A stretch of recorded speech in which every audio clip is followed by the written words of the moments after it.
आवेला त बड़ा तंग करेला, खाली ढोढ़िए निहारे न शरम करेला। बड़ा परेशान बानी ए सखी हो, जब पी के आवेला त बड़ा तंग करेला, खाली ढोढ़िए निहारे न शरम करेला।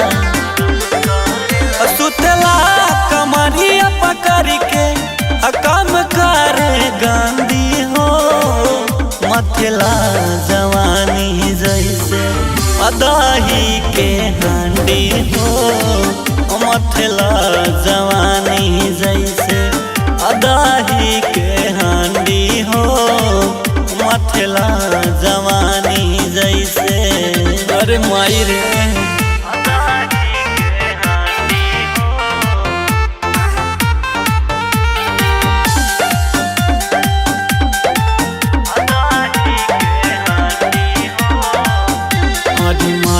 माई रे मर हदनी हृदया,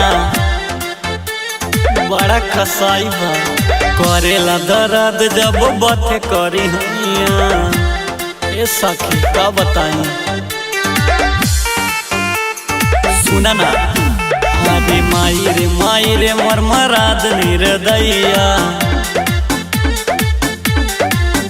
अरे करेला दर्द जब बथे करी हैया।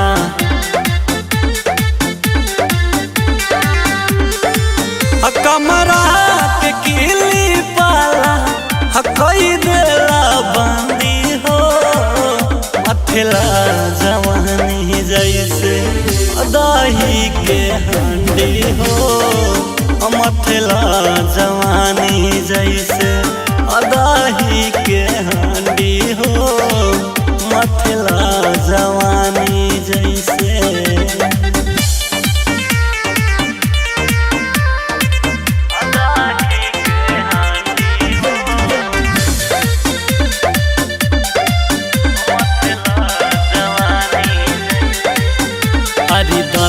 दादा रे देहिया के सुघरावेला, बड़ा तंग करेला।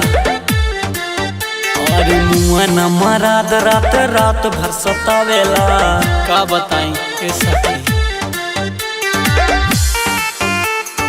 ए हो। हमारी दादा रे देहिया के सुघरावेला,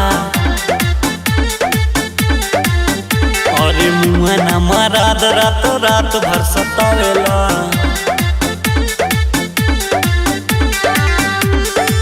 बसाइया तिवारिया भैं बड़ा बाफड़ फांडी हो, मथला जवानी जैसे अदाही के हांडी हो, मथला जवानी जैसे अदाही के हांडी हो, मथला जवानी जैसे।